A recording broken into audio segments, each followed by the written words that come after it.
Hello, everybody. Happy Friday. So today we have a really exciting day because sometime in class today we're going to play that really fun game, SN1 versus SN2, that I was telling you about. So where we are at in class is that on Wednesday we were talking about the SN2 reaction, and we went through the various important factors of that reaction, including the structure of the electrophile, the leaving group, solvent effects, as well as nucleophile strength. Okay, and so we ended off talking about the stereochemistry of the SN2 reaction, and we noted that it went through inversion of configuration. So what we're going to do today is talk all about the SN1 reaction. And once we've completed talking about the SN1, looking at its mechanism and what preferences the SN1 reaction might have for the electrophile or the nucleophile, then we'll go ahead and directly compare the SN1 to the SN2 reaction, so that given a set of starting materials, reagents, and conditions, we can predict which reaction is going to occur, either SN1 or SN2. Okay, so let's go ahead and introduce SN1. Okay, so we already know that the S and the 1 is for nucleophilic substitution. Okay, so SN is nucleophilic substitution. We've seen this a couple of times. Okay, but the 1 stands for now unimolecular. All right, so remember that the 2 in SN2 stood for bimolecular, and that's because the concentration of the electrophile and the nucleophile were both important in determining the rate of the reaction.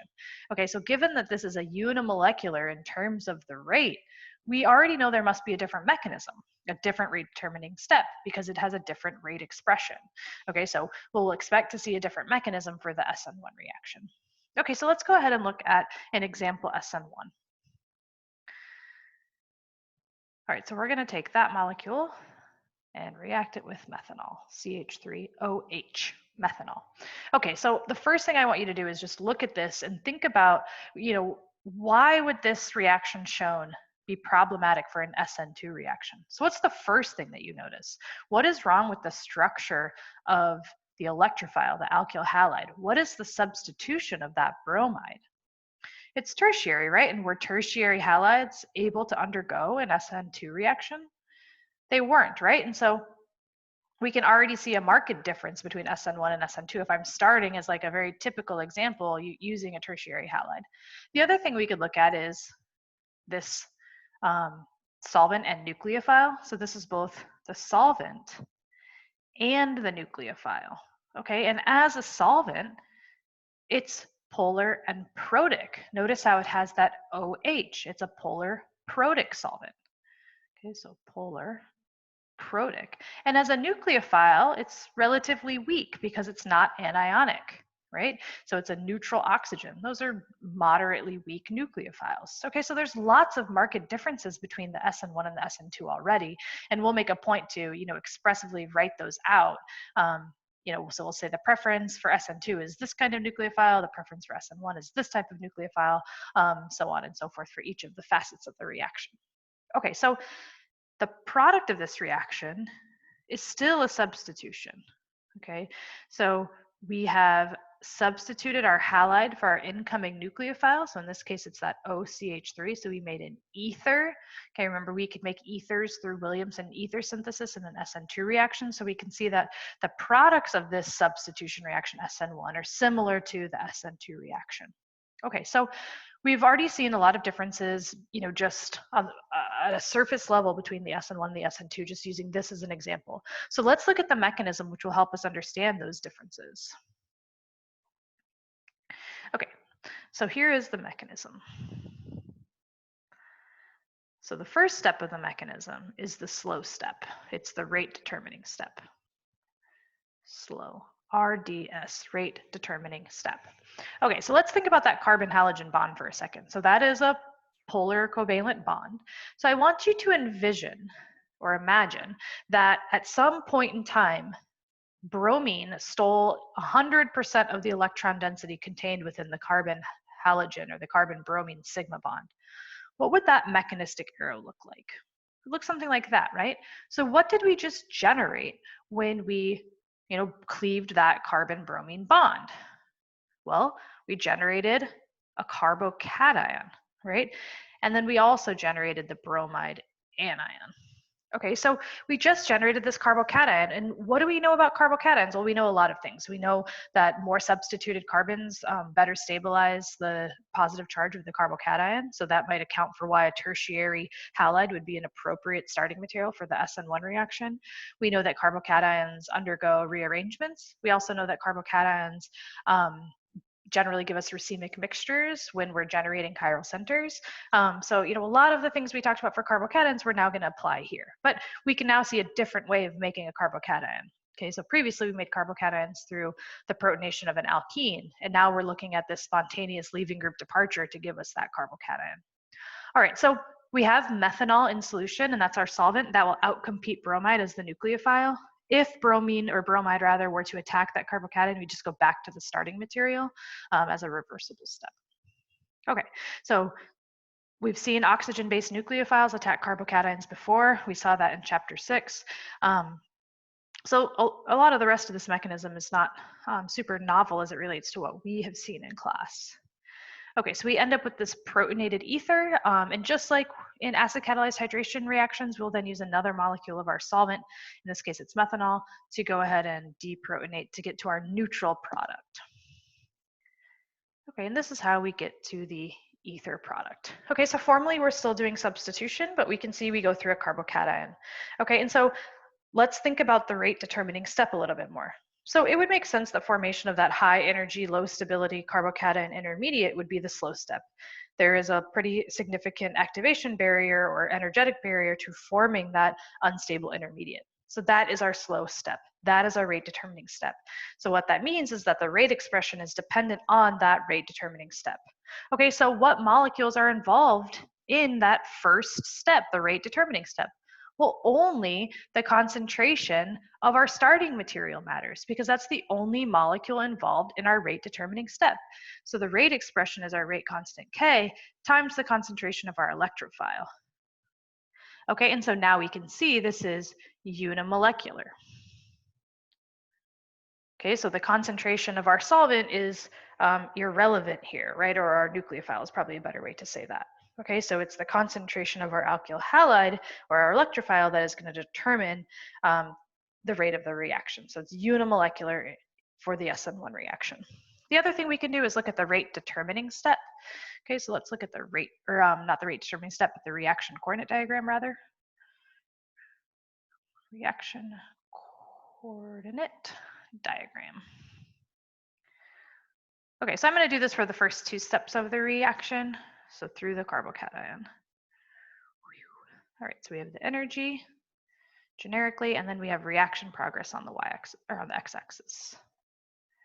Okay, so our first step, the rate determining step, we expect to be here. Then we have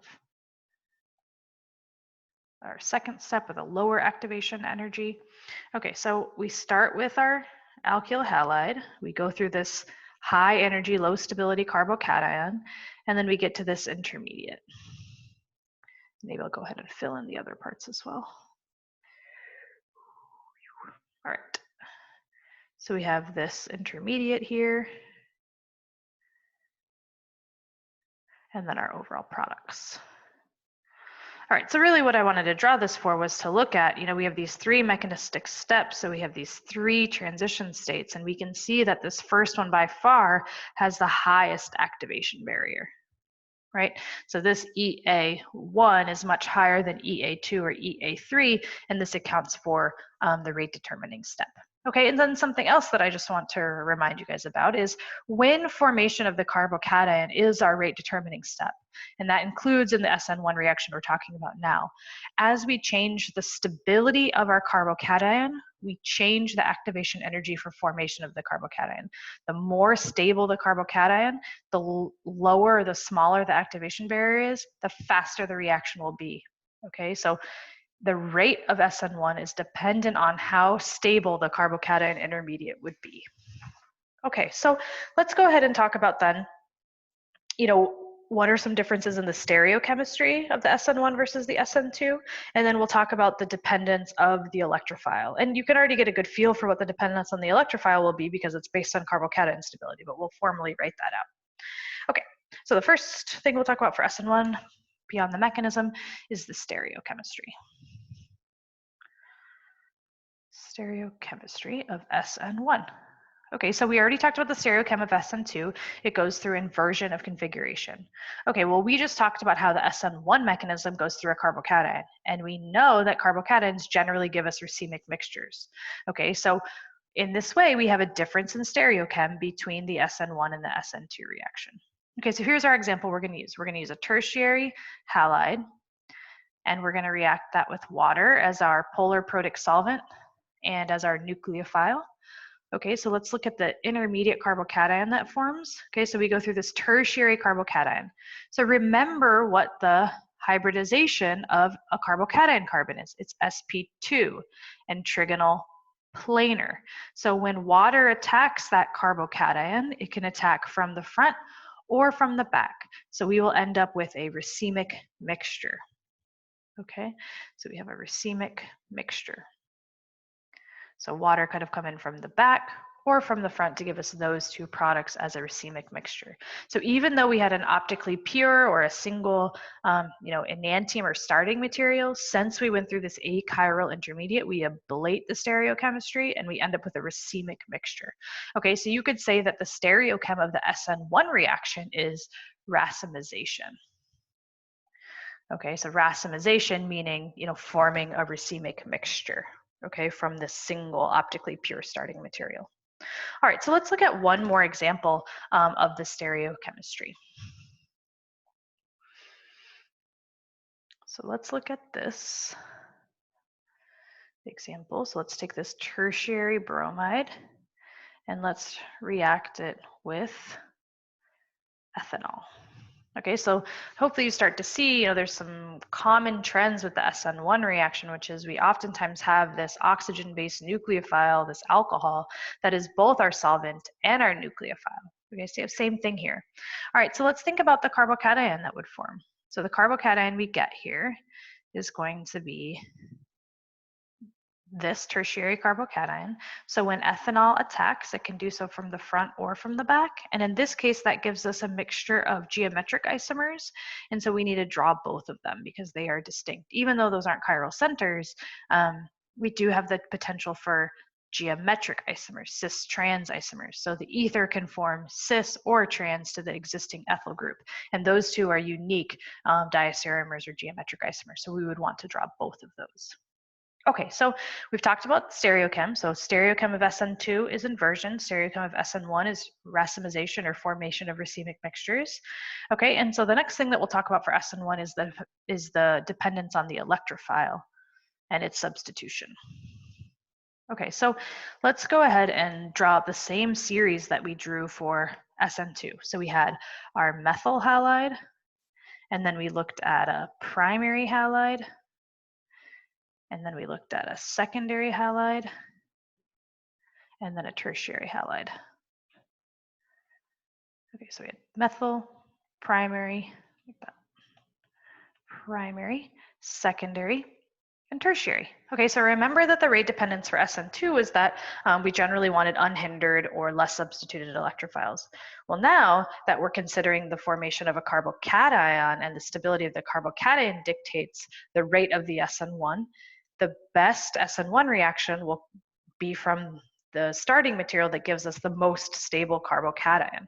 So in this way, we would have an increasing rate of SN1 as we increase substitution. So increasing rate of SN1, and this is based on carbocation stability. So it depends on carbocation stability. Okay, so we can just, make a few notes about then overall what we might expect for, methyl primary, secondary, and tertiary's ability to undergo SN1. So generally, we will not see methyl and primary undergo an SN1. So generally, they do not undergo an SN1 reaction. Okay, so remember that that's opposite for SN2. Methyl and primary were the best for SN2. So we can see that the identity of the electrophile is going to be important in deciding between which two mechanisms are going to operate SN1 or SN2. Secondary give us a slow SN1. Okay, so secondary are not particularly good for or secondary halides are not particularly good for either SN1 or SN2, and so we'll have to consider other factors when deciding between those. And then finally, tertiary is going to give us a fast SN1 based on the stability of the carbocation. And remember that there was other factors that influenced carbocation stability, like being having resonance or the inductive effect. So I will just make one caveat about this, this primary alkyl halides not undergoing SN1, if you had an allylic primary carbocation, that would be an exception to that general rule. Okay, so we've actually talked about everything we need to for the SN1. We've seen its mechanism, we know what its rate dependence is, it requires a good leaving group. I didn't explicitly say that, but I think in class on Wednesday I told you that all the reactions require a good leaving group. And we just saw anecdotally what the situation with the solvent was. So what I wanna do now is we're ready to start, thinking about playing our game. So what our goal of the next, few minutes is going to be, first we're going to come with criteria, so some guidelines to help us decide between SN1 and SN2. And then what we're going to do is we're going to look at some example reactions, and we're going to use the criteria that we've laid forward to decide which reaction mechanism will operate, SN1 or SN2, and then we'll predict the products. Okay, and reasons why this might matter is because, well, one is in terms of stereochem. SN2 gives us inversion, SN1 gives us racemization, and so we would have a difference in terms of stereochem. The other issue is, SN1 gives us carbocations or goes through carbocations, so that could potentially lead to rearrangements, which SN2 reactions would not. And so in order to accurately predict the products of a certain reaction, we need to know what mechanism it's following. Okay, so let's go ahead and do that. So what we're talking about now is how to decide between an SN1 and an SN2 reaction. Okay, so what do you think is the most important factor? Like, what thing can we look at and get a good idea of what reaction we think is going to occur? All right, well, it ends up being the alkyl halide. So the alkyl halide. All right, this ends up being the most important factor. Okay, and we're talking about these various factors and orders of importance. Okay, so most important factor. This is the first thing we're going to look at. Okay, and so let's write out that same series that we just got done writing so that we can put both the SN1 and the SN2 information on the same chart. Okay, so we have methyl, we have primary, we have secondary, and then lastly we have tertiary. Okay, so we have methyl, primary, secondary, tertiary. Okay, so methyl and primary generally are going to prefer SN2. Tertiary is going to favor SN1, and then secondary could be SN1 or SN2. Okay, and this is going to depend on the other factors. So it depends on other factors. Okay, and that will be the things that we talk about next, like the strength of the nucleophile and what solvent are we in. Okay, so I just want to reiterate that both SN1 and SN2 require a good leaving group. So, those halides, iodide, bromide, chloride, those are our typical leaving groups at this point. And so both SN1 and SN2 require that good leaving group. All right, so the second thing we're going to look at to confirm our assignment from, the first factor is going to be the strength of the nucleophile. Okay, so nucleophile strength. Okay, so in order for the nucleophile to directly attack the carbon that bears the leaving group, okay, we would need a strong nucleophile to do that. So in other words, SN2 requires a strong nucleophile. And you can remember this because what is more electrophilic, a carbocation or an alkyl halide? Well, it'd be a carbocation, right? Because the carbocation is, is deficient in electrons. It has a positive formal charge. Okay, so the reaction that goes through a carbocation can tolerate weaker nucleophiles because it has a better electrophile or a stronger electrophile as part of its reaction mechanism. Whereas in SN2, the electrophile we have is an alkyl halide, so it requires a strong nucleophile to displace that leaving group in that single concerted mechanistic step. Okay, so strong nucleophiles.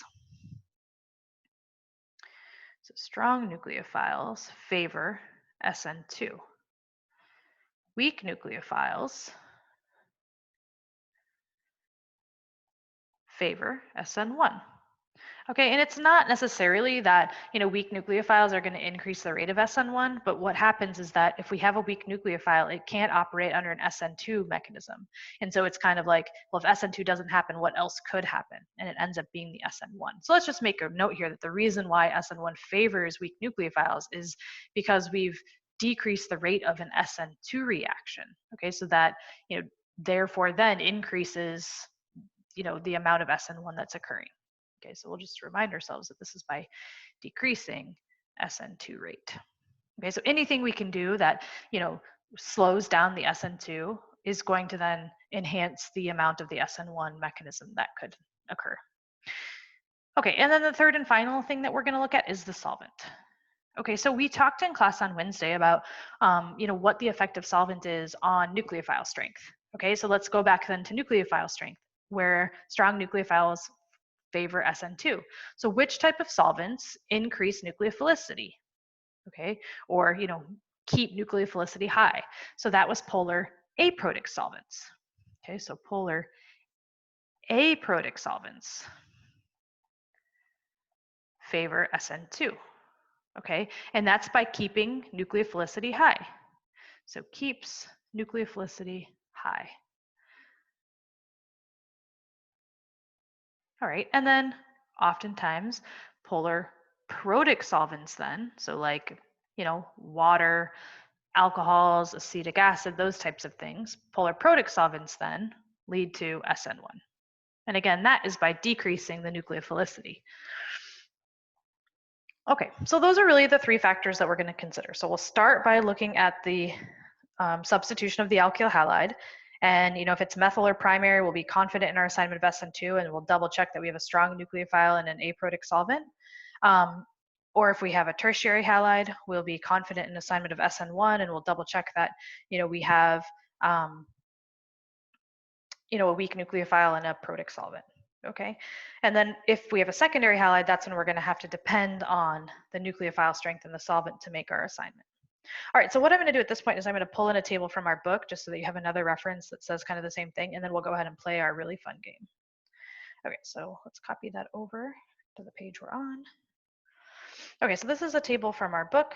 It is table 9.9, and in table 9.9, basically it's the same summary of SN1 versus SN2, and they do it for each methyl, primary, secondary, and tertiary alkyl halides. And so you can see methyl and primary favor SN2.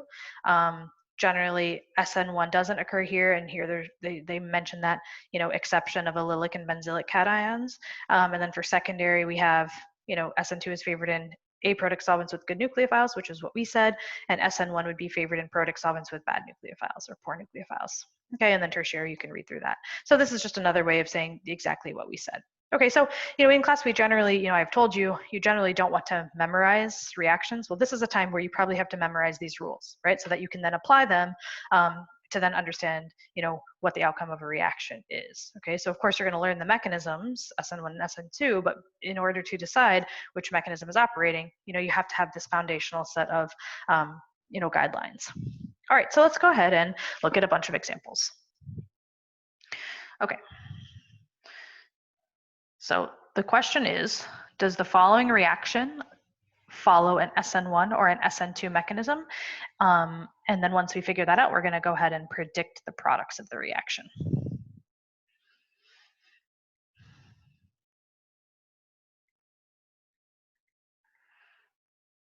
Okay, so let's look at this reaction. So we're going to take that benzylic bromide and react it with methanol. Okay, so what is the identity of our alkyl halide? Is it primary, is it secondary, or is it tertiary? So it's tertiary. So what do we immediately assume, what mechanism would we assume?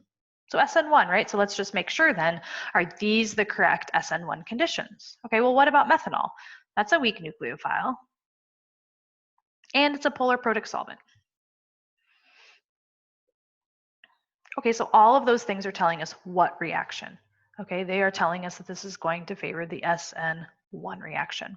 Okay, and so SN1 mechanism goes through a carbocation. And so what should we expect in terms of the stereochemistry of the product? Should we expect a single stereoisomer or a racemic mixture? Okay, so as it goes through the carbocation, we're going to arrive at a racemic mixture. So our ether could come in from the back or from the front. We would have a racemic mixture. Okay, so let's look at another example.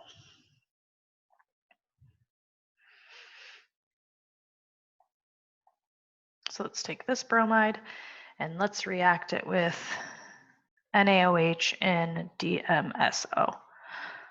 Okay, so first, what is the identity of our alkyl halide?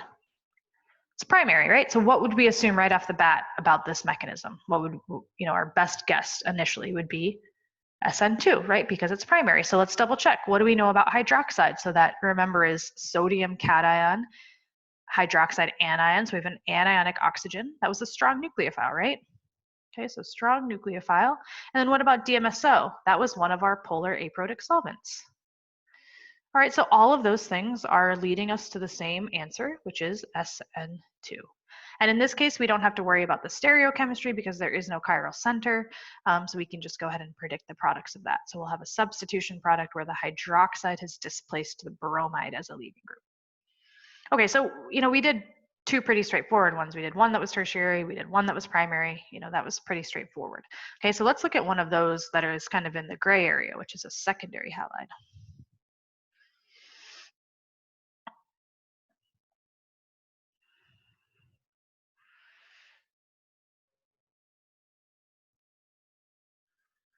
Okay, so let's look at this secondary chloride and let's react it with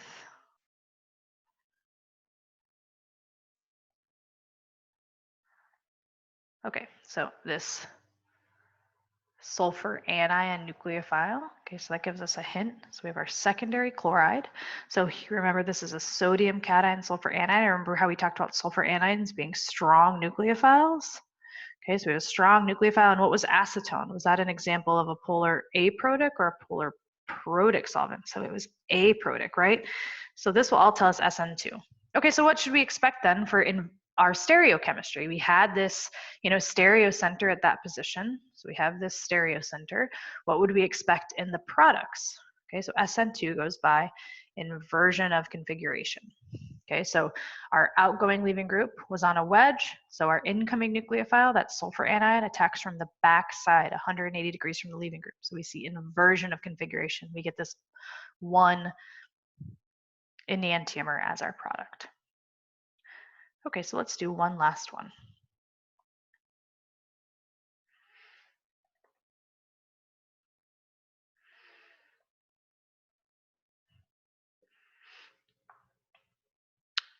Okay, so here we again have a secondary halide and we're reacting that with water.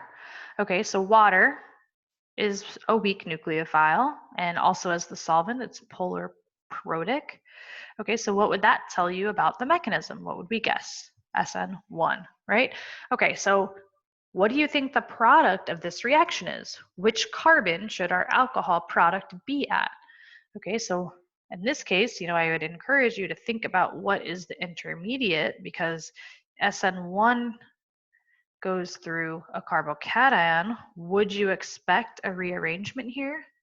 So I would, right? Because we could do a 1,2 hydride shift to arrive at a secondary and benzylic carbocation. So we would actually get this benzylic alcohol as a racemic mixture. Okay, so if we were to have predicted the SN2 reaction here, we would have gotten the wrong regioisomer, so the wrong constitutional isomer, and we would have gotten the wrong stereochemistry. Okay, so this, this example really points out or shows, why it's important to be able to predict which mechanism we're operating under, SN1 or SN2. Okay, so at this point, we have all the foundational skills that we need to decide between SN1 and SN2. Okay, but the difficulty is there are two other reactions that are also in competition with SN1 and SN2, and that is the two elimination reactions E1 and E2. Okay, so what we need to do is look at the E1 reaction in terms of its mechanism and talk about what might favor the E1 reaction, and then we need to do the same for E2, and that at the very end, then we will be able to decide between SN1, SN2, E1, and E2. Okay, so we can make this game a whole lot more fun. Oh, and I just remembered one other thing that I wanted to tell you about in case you see this term.